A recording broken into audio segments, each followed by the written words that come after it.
Well, hello and a very warm welcome back to the channel, and the first of my edit videos to sit alongside my cinematic Nightscape adventures. Today I'm going to be editing one of my images from my trip up to the Norfolk coast to Burnham-Overy-Staithe. And if you haven't already seen that video, do go and check it out at the link up here. I'm going to be using a combination of Adobe Photoshop, Lightroom, Sequator, and possibly an application called Starnet++. I've got the images loaded up on the computer here. I haven't done anything with them yet. I haven't even studied them to see the quality of them, but I've selected one of the compositions that I took that night. Let's get into the computer and get on with it. So here we have all of the images related to that composition loaded up into into Lightroom. I've got 16 sky images here which were tracked. They were taken with my Astro modified Canon 6D camera. That's why you can see that sort of red cast over the image here. We can correct that here in the editing process. You can see that each of these exposures was at ISO 800, 120 seconds of exposure and f2.8. It was shot with my Sigma Art 24mm lens. And then I've got a variety of foreground exposures here. The bottom two here are light painted, and the top two here we're just using the ambient light conditions, and later on we'll see which of those we would like to use. But I'm going to start off by editing or doing a pre-edit of my sky exposures here. Typically what I do is bring them first into Lightroom, and I will select usually the middle image, and that's just because sometimes the light conditions will change over the course of multiple exposures. So if I base my edit on the middle image, hopefully that will work quite well for each of the images that I'm editing. So I'll make sure that auto sync is on, so it's applying the edits to each of these images. Go to develop. And the purpose here is not to stretch the images, it's not to particularly bring out any detail, it's just to do some basic edits in advance of stacking. So the first thing I'll do is just to correct the white balance here a bit. So I'll click on the eyedropper here and select an area of the image which should be relatively neutral in colour. That looks okay to start with. I will then drop the highlights a little bit, which should sort out some of that horizon glow, and that's probably all I will do at this stage. That should then apply to each of those images. I believe, by the way, that I caught quite a nice meteor somewhere here. I'm afraid I don't know which of these images it's on. I think it could be the second one there. There we go, look at that. Down there in the bottom left hand corner. It was actually less impressive photographically than it was to the naked eye. It seemed to be super slow, really bright, and I'm glad I've captured some of that lovely colour in here. So whilst that meteor will disappear when I stack these images, because the stacking process effectively averages out all of the images, I will be coming back to this image to overlay that beautiful meteor into it. So that basic edit is done to each of these. I'll then select them all, and I need to export them as TIFF files. So let me just select where I'm saving them into the same folder as everything else. Don't judge me the way that I organise all my images. Not the best. Could definitely be better. Let's set up a folder called TIFF exports. We'll put them into here. We want to save them here as TIFFs. I'll go for full 16-bit bit depth, which just makes sure that a lot of that detail is retained within those images. I sometimes watermark my final images, so I'll just remove that as well. And then if I click export, it shouldn't take too long for each of those files to be exported, and we can move on to the stacking process within Sequator. Never quite know if this is meant to be pronounced Sequator or Sequator. I've heard both being used. But if you don't know Sequator or Sequator, it's a free piece of software for Windows machines. It's really, really effective and really simple to use for stacking, particularly Nightscape images. So we'll load up those images here into the application. So I now just need to find that again. Bear with me. Where were we? Modded 24mm TIFF exports. So we'll load each of those into Sequator. I then will click on Align Stars and I will go for Select Best Pixels. Even though I've got a little bit of land here in the image, I'm not going to go to freeze ground because I'm not interested in this foreground here. This is just the messiness at the bottom of my images. That will disappear by the time I add the foreground. So I simply click on Align Stars, Select Best Pixels, which will create the best noise reduction within Sequator. I then select where I want to output these to. I should do that in the main folder here. So stacked sky images. And I press start, and it shouldn't take too long for Sequator to stack all of those. You can see here actually there's a lot of nice detail in this image of this Cassiopeia and Cygnus, sorry not Cygnus, Perseus region of the Milky Way. You've got the Andromeda Galaxy down here, the Pleiades star cluster over here. We've got the Hyades there, Jupiter obviously blazing brightly over there. You've got the Perseus double cluster and all that lovely nebulosity here in that Perseus region as well. And you can even see the California Nebula there right in the center of the screen. So there's a lot going on in this part of the Milky Way. I really do love it. So we're done with Sequator or Sequator there. Perhaps let me know in the comments how I'm meant to pronounce it. And then we will open that file in Photoshop. So let's just track it down. Stack the sky images. Here we go. And this is where I will start my sky editing and stretching process. The first thing I'll do is just take a copy of that layer. So I'm always then preserving the base background layer in case I mess up my edits further up. This creates a genuinely non-destructive workflow. Typically I will go into Camera Raw filter first of all and just make some slight adjustments to that image. So I'll drop the highlights a little bit. By the way, you can see here the bottom right of the screen there was a little bit of aurora showing that night. It'd be nice if that comes out in the final image. It was pretty faint, but it was definitely there. It'd be nice if I could reflect that as well. So I'm just going to add a little bit of clarity, a little touch of dehaze. Histogram there is nicely positioned. I'm happy with the color balance in the image as well. So I think I will leave that initial Camera Raw edit like that. And it's now time to start stretching the image. So I'll go to Layer, a new adjustment layer, and Curves. And what I want to do here is put in a little bit of an S-curve here in order to improve the contrast and bring out, just tease out some of that detail in the Milky Way and also in the lovely red nebulosity that is showing in this region, and which comes up particularly well on the Astro modified camera. So I don't want to do that too aggressively at this stage, or indeed ever.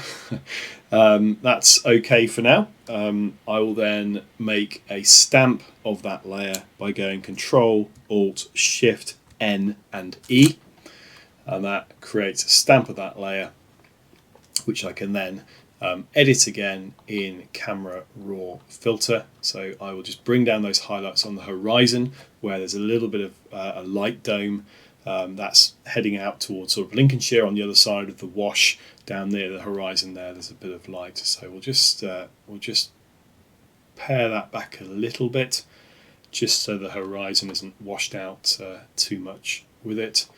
Again, I'll just add a little bit of clarity and a little bit of dehaze, which I think just brings out nicely these lovely dark lanes here that you get in this lovely structured part of the Milky Way. I might just slightly notch up the vibrance and saturation there as well, but not too much. Don't want to overdo it. Okie dokie. So at this stage, I'm actually going to save that image, and I'm going to take I'm going to flatten the image, and I'm going to remove the stars from it so that I can work on the nebulosity and the sort of the cloudiness of the Milky Way and the background sky separately to the stars. And the reason for that is I don't want to blow out the stars when I stretch this image a bit more. It'd be very easy for all these stars just to appear white rather than have some of the colour, the blues and the oranges that you get in some of these as well. So I'm going to flatten that image there, and I'll then save that flattened version, and I'll call that for star removal. Okie dokie, and I'm then going to open up an application called Starnet GUI or Starnet++, and this is a very simple application that allows you to remove the stars from an image and then also create a separate star layer back in Photoshop. So let me just find these images again. Here we go. So for star removal, and then in the output here, I'll just call it something different. I'll perhaps call this starless.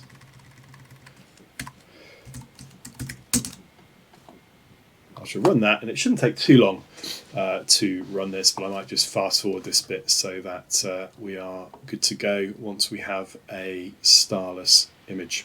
Excellent, so that is now finished, so we can open up that file within Photoshop. Starless, there we go.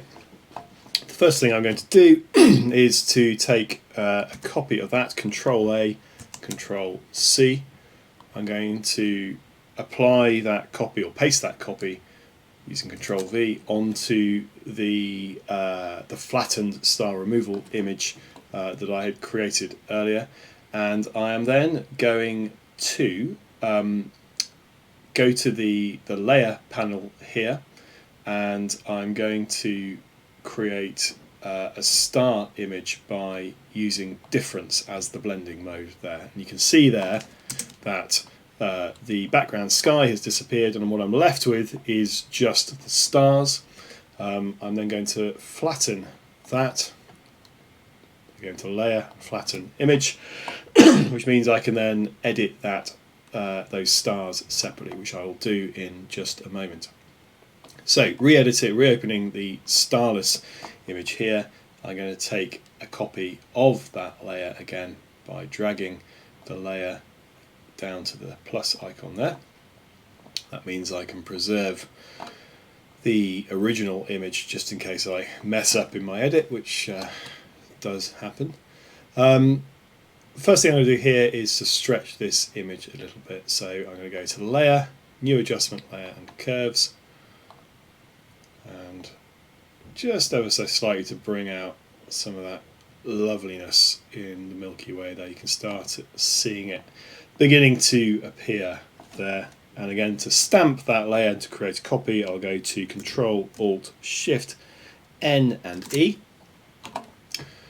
And I'd just like to deal with some of this very bright stuff down here at the bottom of the image. So I'll go into Adobe Camera Raw Filter, bring down those highlights a bit. You can still see I've got the lovely Andromeda Galaxy here. Got that slight sort of aurora showing there as well.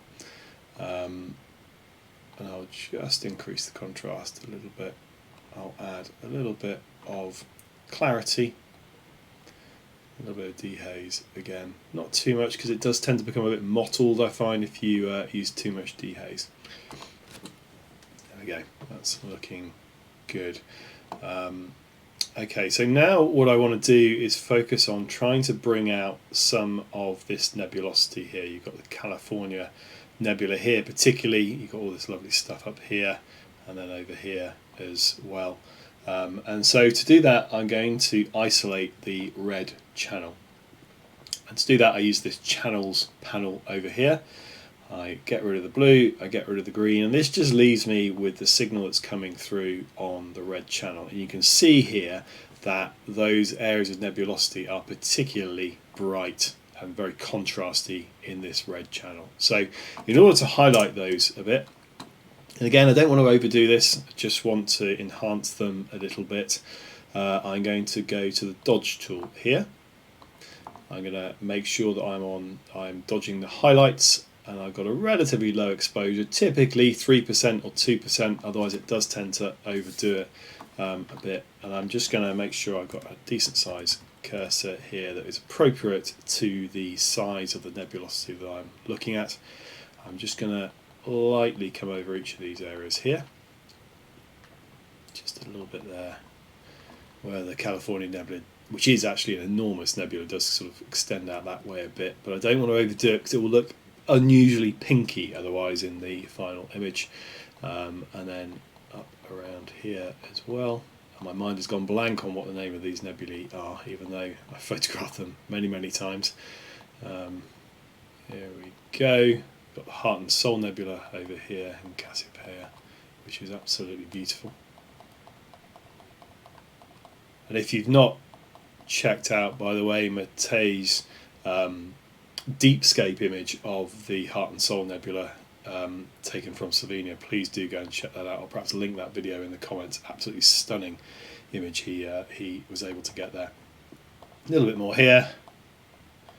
You don't want to overdo this because I'll show you, well, perhaps I won't show you what happens if you do overdo it, but it will come across very pink and strange in the image if you overdo it just by applying the dodge tool on one of the channels here. I'll perhaps leave that other stuff here. But if I then come back to here, you can see there's just a little bit more pop in those H-alpha regions. If I sort of just show you before and after, you can see they're just standing out a little bit. The change in the brightness there is because of the of what I applied in Camera Raw filter earlier. So I'm fairly happy with that as my background. I'm actually just going to go two other things I want to do on this starless layer. The first is I want to enhance what the Andromeda Galaxy looks like down here. I also want to enhance what the lovely nebulosity around the Pleiades looks like there as well. So I'm just going to zoom into those.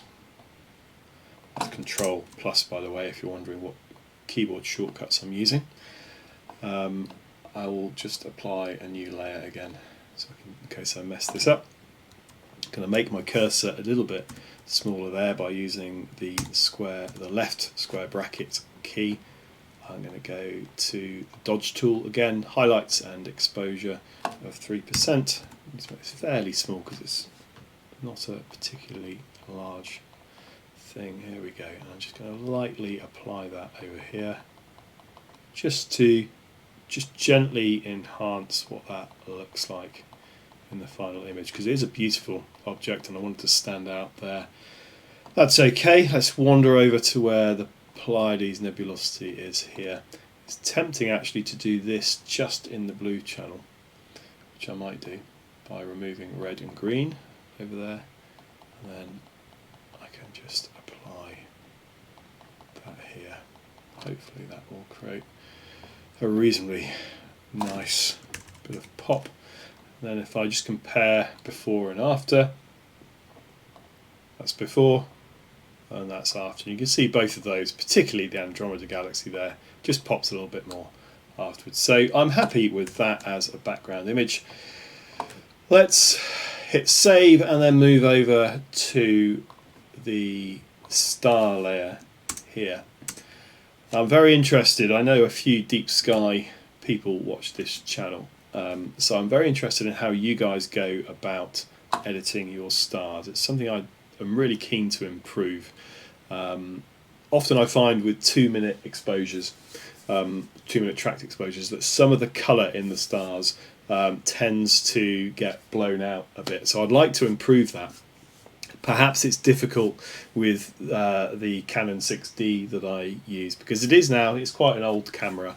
The dynamic range of a lot of new cameras is a lot better, and I'd rather make sure I'm getting enough detail in the Milky Way and the nebulosity, even if that's at the expense of slightly blown out stars. But if you've got any tips and tricks for that, please do drop a note in the comments and share that with other people. But here's the star layer. I'm going to take a copy of it again, and I think most of the edits I want to do in here are probably within Camera Raw filter. So let's just increase the highlights a bit, and let's ramp up both the vibrance and the saturation. There we go.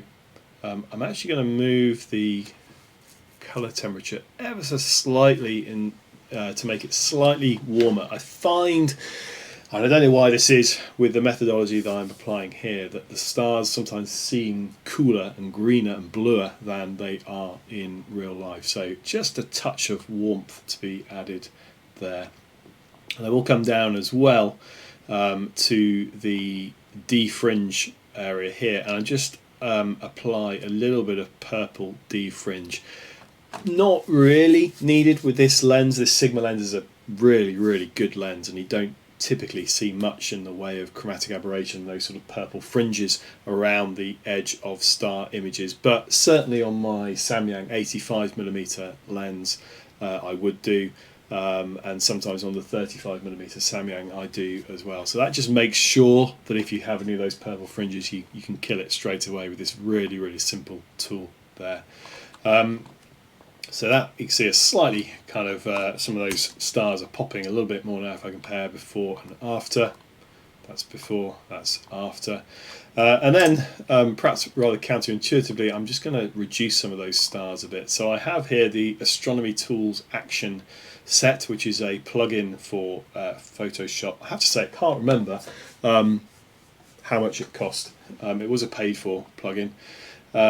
And I am going to go to make stars smaller in here, and that will just reduce some of those smaller stars, or the fainter stars, so that the brighter stars will stand out a little bit more. It takes a little while to run that. Okay, that's good. Let's see before and after again. There we go. Okay, that's good. And then I will also just apply a little bit of brightness to that image as well, just so those stars stand out a little bit more. There we go. Okay, so I'm now going to take a copy of that, and I'm going to apply it here to the starless image, and I'm going to change the blending mode to probably screen. Sometimes color dodge, sometimes lighten. I don't have a science for which of these I use, it's just whichever to me is creating the most visually appealing image. And I think in this case, screen probably does it for me. Color dodge is just losing too many of the stars up at the top of the image here for my liking. Completely personal preference, personal taste. You do what you want to do. This is art. This isn't some sort of science. So I quite like that. That works well for me. Okie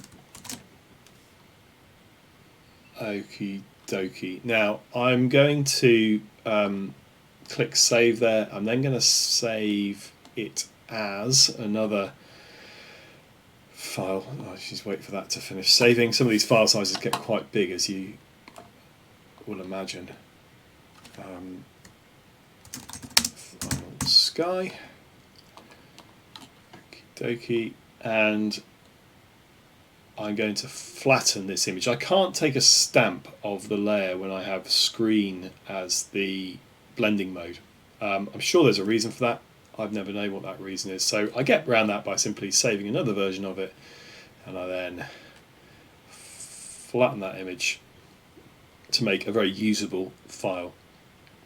Okay, so that is the sky done. I mean, it's a nice part of the sky, rich part of the sky. Got lots of lovely detail here in the dark bands that appear, the dark dust lanes and that sort of thing that appear in this lovely part of the region of the sky. You can see the Milky Way here just gently arcing over from Taurus over into Perseus and over into Cassiopeia here. You've got the lovely Pleiades star cluster, you've got the Andromeda Galaxy, the Hyades over there on the left, Jupiter. Just a lovely rich part of the sky. So now let's go back to Lightroom and let's have a look at these foreground images, and we'll start here with, I think, the light painted images, which are probably the ones that I will use. I'm going to leave these ambient ones for now. So we've got those auto synced. Let's go to develop. First thing we'll do in develop, I'll just quickly talk you through my settings here. You probably saw in the adventure video I used ISO 3200, a 10-second exposure at f2.8 with a 24mm lens, and I light painted it from two sides. So you can see there I was light painting it from the left, and here I was light painting it from the right. What's really interesting in here, I didn't appreciate this until I got home and looked at some of my other images, that behind the grey goose boat here, on top of this little sand dune, someone's left a stepladder. So it's quite a curious thing to have been left on the dunes there. Pretty sure I'll be cloning that out of the final image because it's definitely distracting. It might be amusing, but it's not what I particularly want to have in that image. Yeah, I think I'll be getting rid of that. Wish I'd noticed it at the time and dealt with it at the time, but I didn't. So the first thing we'll do here is just use the eyedropper tool to create a basic color correction. That looks all right to me. Probably gone a bit aggressive with my light painting here. It is a little bit bright on the side. Now the side of this boat down here was white, so it is going to reflect back, a very sort of highlighty colour, but I'm just going to drop those highlights a bit because there was at least some colour in there. It's been sitting here on the dunes for a long time. Nothing's going to be pristine white after sitting in those conditions for very long. I'm just going to add a little bit of clarity to the image, a little bit of dehaze to the image, and I might just pump up the the vibrance and the saturation a little bit as well to try and bring out those sort of lilac-y blues of the grey here as well. That seems okay to me, I think. Let's have a look at the other one. Sorry.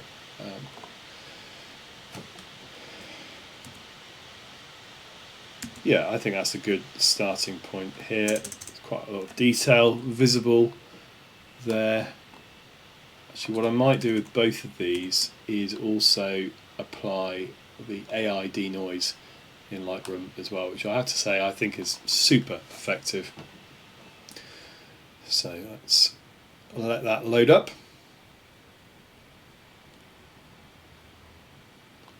And what I'm after is the side of the boat. And I just want enough just to let that sort of mottling that you get. You can probably see there as I go to unenhanced and then enhanced.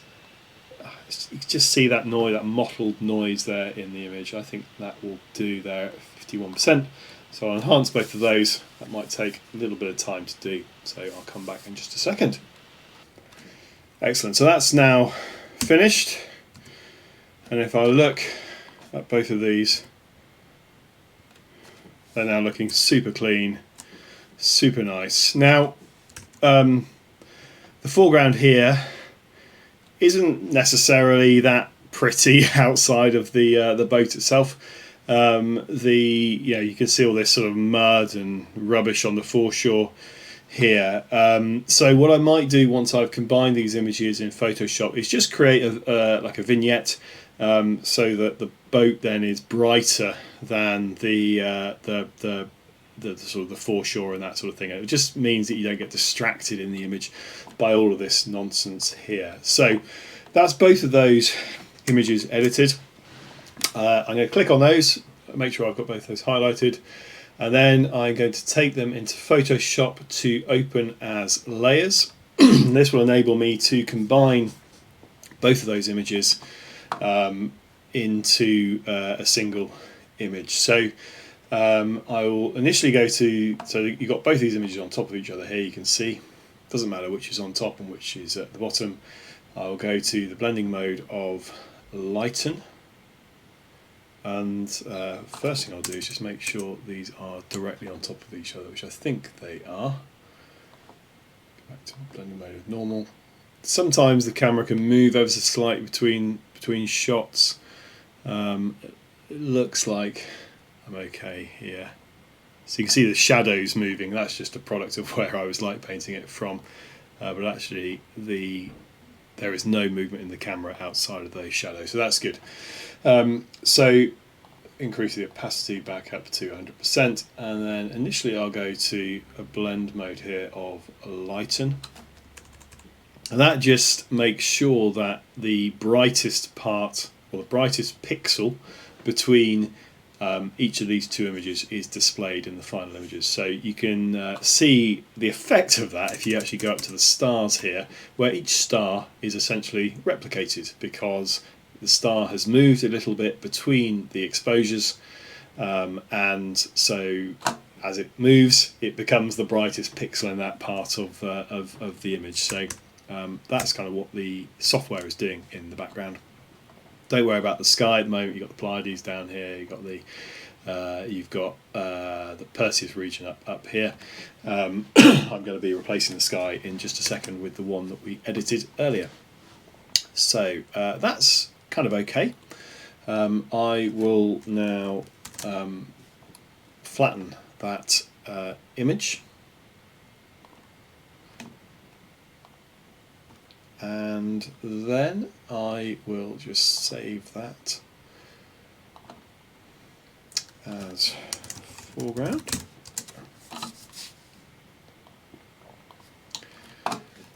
Fantastic.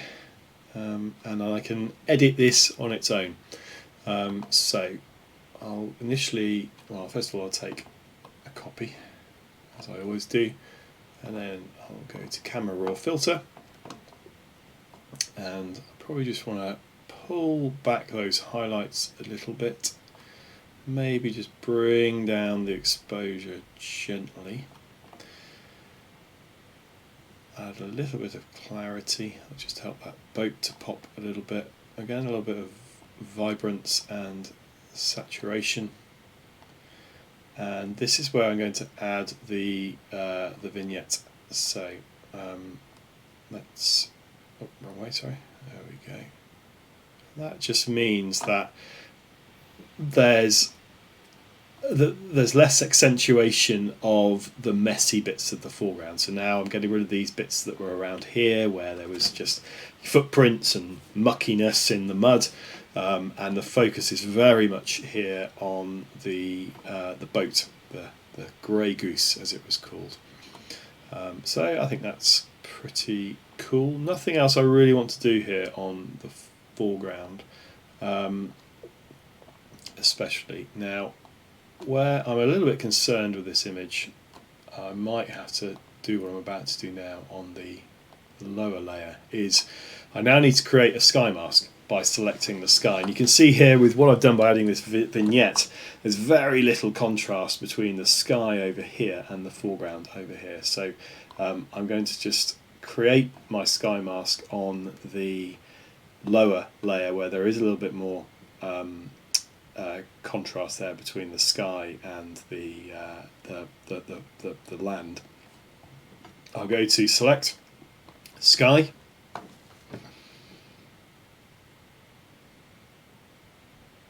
sometimes it takes a little bit of time. Actually, it's done a pretty good job there of identifying what is sky and what is land. There we go. Turn it into a mask, invert that mask using Control and I, pull that mask down to the layer that I actually want, and then I can just get rid of the layer that I brought in there. So this is the basic edit. It's not there yet though, so this isn't quite where I want it to be. So first of all I'm just going to make couple of little edits here on the foreground again. So I'm going to go to camera raw filter again, and I just want to alter the color temperature of this a little bit. There we go, slightly making it warmer and then slightly more vibrant, and bring out some of those colors a bit more in the saturation. And I'm just going to tweak up that exposure a little bit there, just a tiny bit, nothing significant. Okie dokie. I then need to move the sky into the place it should be. So I'm going to do that by, first of all, extending my canvas upwards. So I will go to image and canvas size. I want to anchor my canvas at the bottom, so I click that bottom right arrow there, and I'll just guess my image height. I certainly won't need, I don't think, any more than about 5,500 pixels of height. You can see it adds that up there. I will then also just need to, it also increases the height of the mask there, but you can see here the top bit of the mask that I've just added is now a white mask. I don't want it to be a white mask, I need it to be a black mask, or the sky won't shine through it. So I'll just go to my brush tool, increase the size to something enormous. That'll do for now. And I can make that a fully hard mask because I'm just pasting it in here. Also I need to be a white mask, don't I? No, black mask is correct. There we go. And just paint that in. Hopefully that's all covered. And then I can move my sky layer up a bit here. So I simply click on the sky layer, which I'm just going to unlock there. In fact, just to make sure I don't mess that, it's okay. On the move tool there, and I'm just going to move this up. And if you remember rightly, the Pleiades were roughly there in the image that I showed you just at the foreground, and that is looking nice. Ideally I would have the Andromeda Galaxy just peeking up there as well, which I do, so that's good. Excellent. It's a little bit bright, the horizon here, but I think that's okay in this. I don't mind that quite so much. I could perhaps bring it down a little bit there. So you've got the Andromeda Galaxy just peeking out above the scrub here. The Pleiades, the Hyades, the California Nebula, all of that lovely richness of the Milky Way sitting above the boat there. So that is a good start. But if I zoom in here, you'll see that the mask is by no means perfect. But it's a good starting point, I find, and what I will do now is try and start to tidy up that mask. And to do that, I will typically use this USB drawing pad here, because I find that using a pencil rather than my mouse, I can get a lot more accuracy in the way that I'm creating that mask. So let's first of all click on the mask, and what we wanted to make sure is that the foreground here, this boat, is only going to be foreground, that you're not going to get any of the sky layer in here. So we need to go to the white brush, because the foreground layer here is white. That's what we need it to be. We'll go onto a brush tool here, bring it down to a sensible size, and I'll go to a very soft brush and bring the hardness down to 0. And it's usually around the edges that we have the problems here. So what I would typically do is click on, just delete that, sorry I messed that up. I would typically click near to the edges, and then where possible you can use the straight lines of things to create nice neat masking. So if I click up here, I then hold down the shift key and click down here, and as I do it you can probably see a slight colour change in what's here. So that's just making sure that mask is fully applied down here. You can of course just paint it manually like I'm doing now, but where you've got straight edges and you want to keep those straight edges, I find that using the shift key and sort of marking the beginning and the end of the mask is quite an effective way of creating quite a neat mask. I'm probably not going to record all of doing this. It does take a long time. You can see here that if I zoom in up here. You can see the mask has been applied fairly shoddily around the edge here. You can still see there are stars here, which if I just mask them out, you can see those starting to disappear. But this part of the process, it just takes time. You just need to invest a bit of time, and it does pay off in the final image. The foreground will look crisper. You can see here the mask has got a bit confused by some of the paraphernalia on the front of the lifeboat here. So all of that just needs dealing with.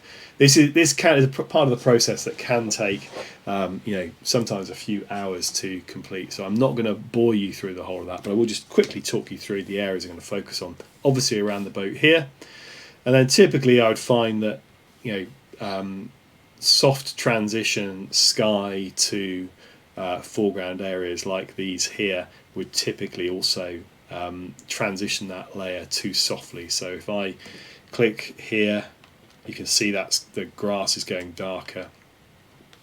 If I do that, so you can see there's a bit of foreground here that needs properly masking in, and I'll do that right now. I'll perhaps just speed this up as I go and stop talking as well.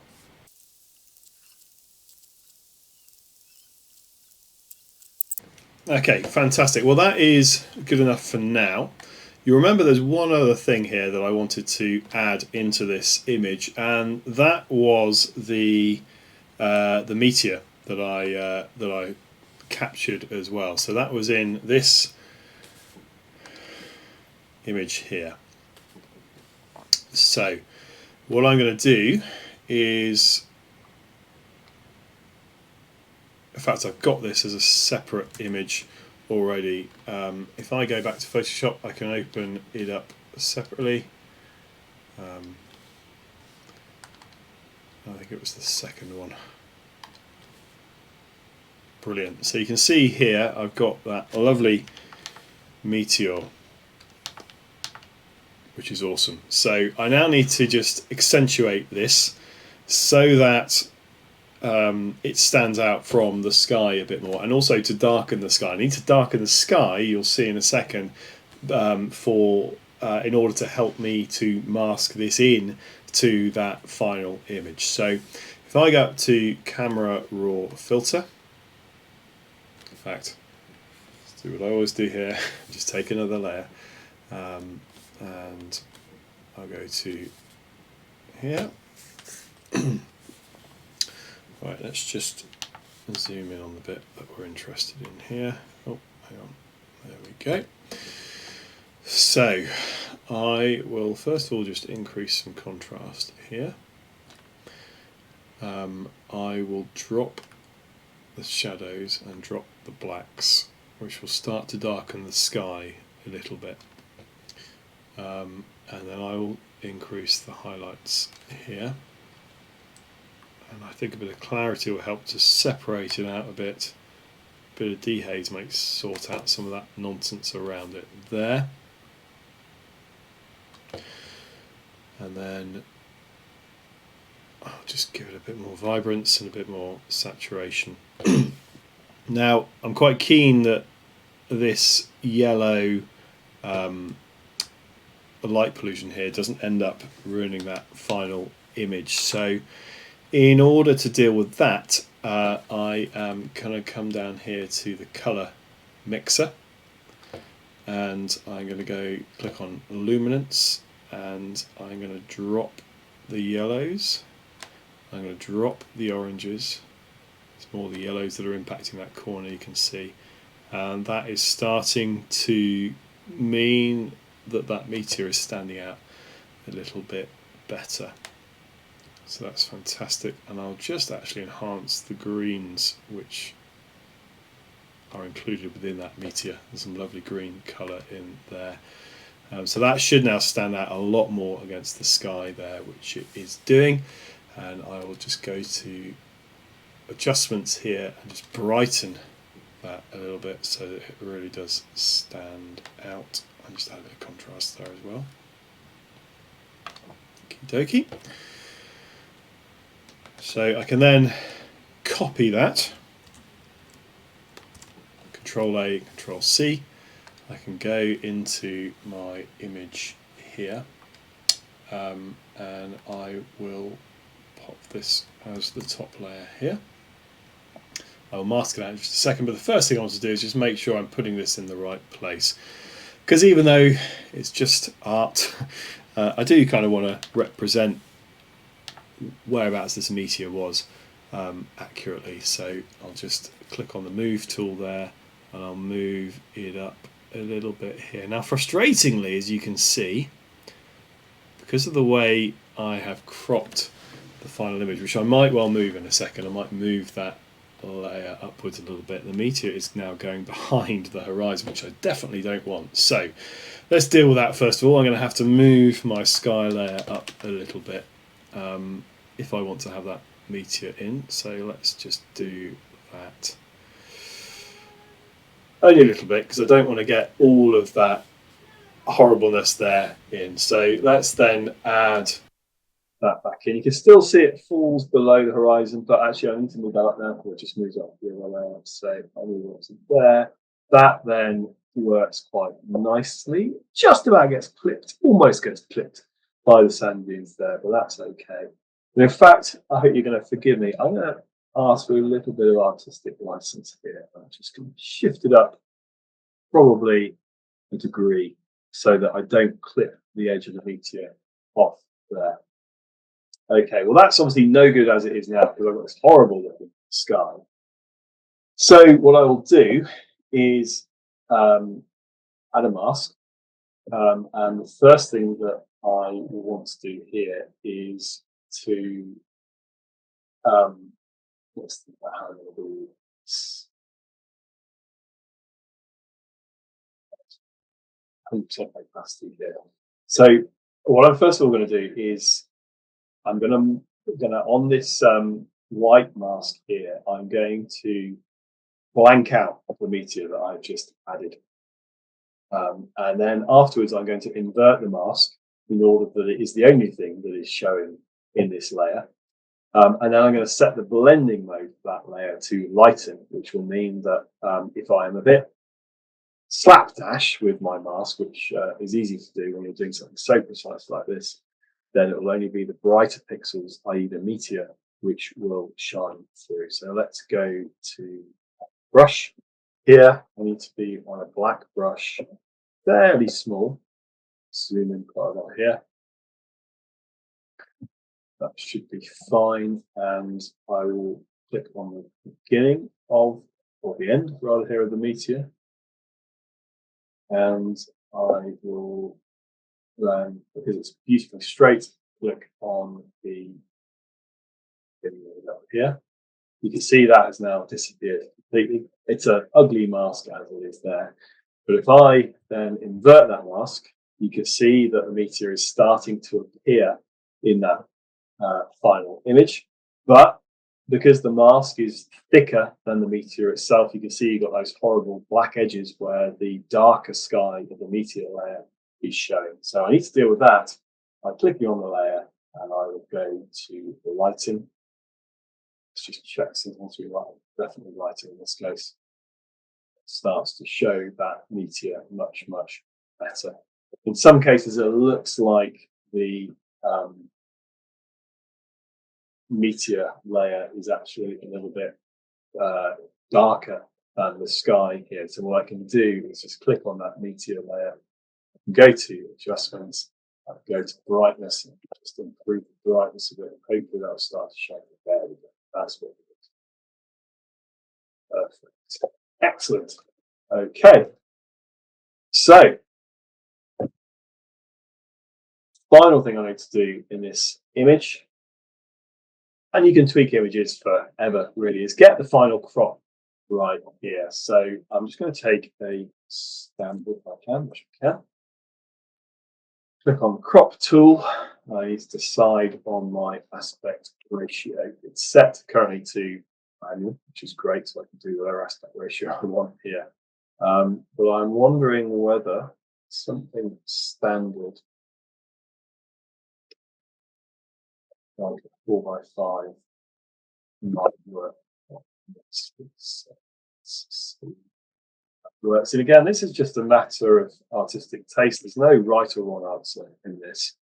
You want to do a 1x1 if you want to do your own You know, a completely novel aspect ratio, all of that is absolutely fine.